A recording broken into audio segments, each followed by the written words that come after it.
मुचकुंद कौन है? जिस परम यशस्वी सूर्यवंश में भगवान राम जी ने जन्म लिया है, उसी सूर्यवंश में महाराज मानधाता नाम के एक राजा हुए।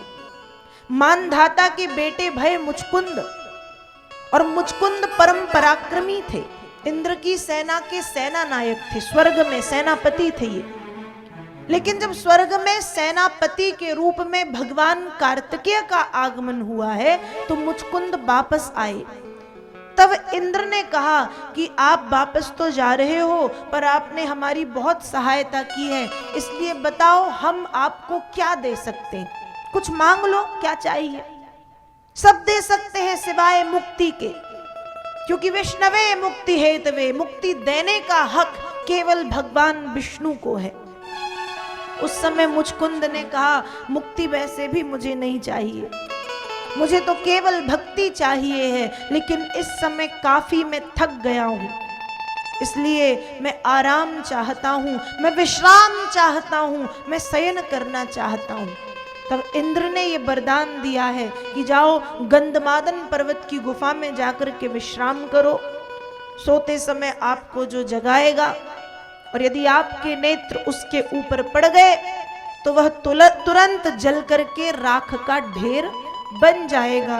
और यहाँ काल यवन के ऊपर जब मुचकुंद की नेत्र पड़ते हैं तो काल यवन मारा गया। मुचकुंद ने प्रभु का दर्शन किया है और प्रभु ने अपना दर्शन करा के वापस लौटे हैं द्वारिकापुरी। यहां भगवान वापस आए। जरासंध की सेना को 17 बार तो कृष्ण ने परास्त किया था, लेकिन 18वीं बार फिर जरासंध ने आक्रमण किया। और जब 18वीं बार आक्रमण किया तो भगवान कृष्ण फिर से भागे हैं प्रवर्षण पर्वत पर। प्रवर्षण कहते हैं भक्ति ज्ञान की अथाह गंगा, जहां पर अविरल रूप से बहती रहे, वो प्रवर्षण है।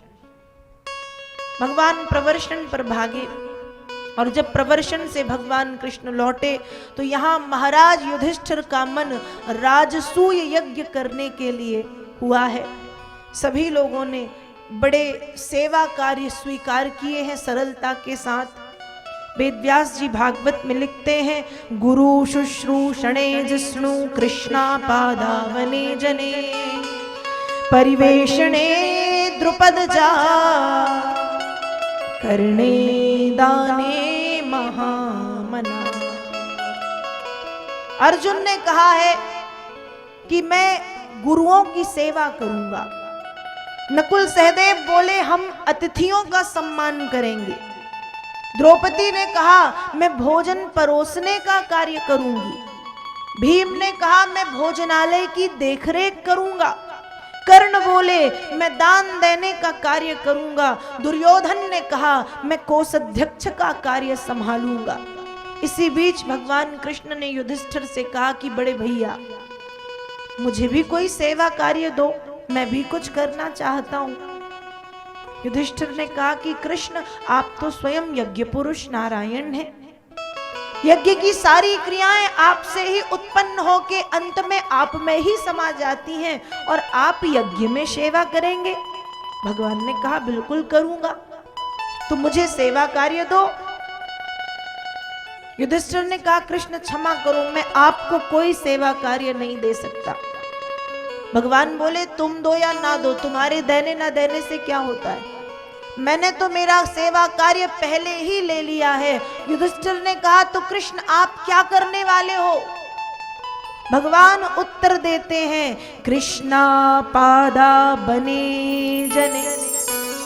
भगवान ने कहा जो लोग यज्ञ में आएंगे उनके पैर धोने का कार्य मैं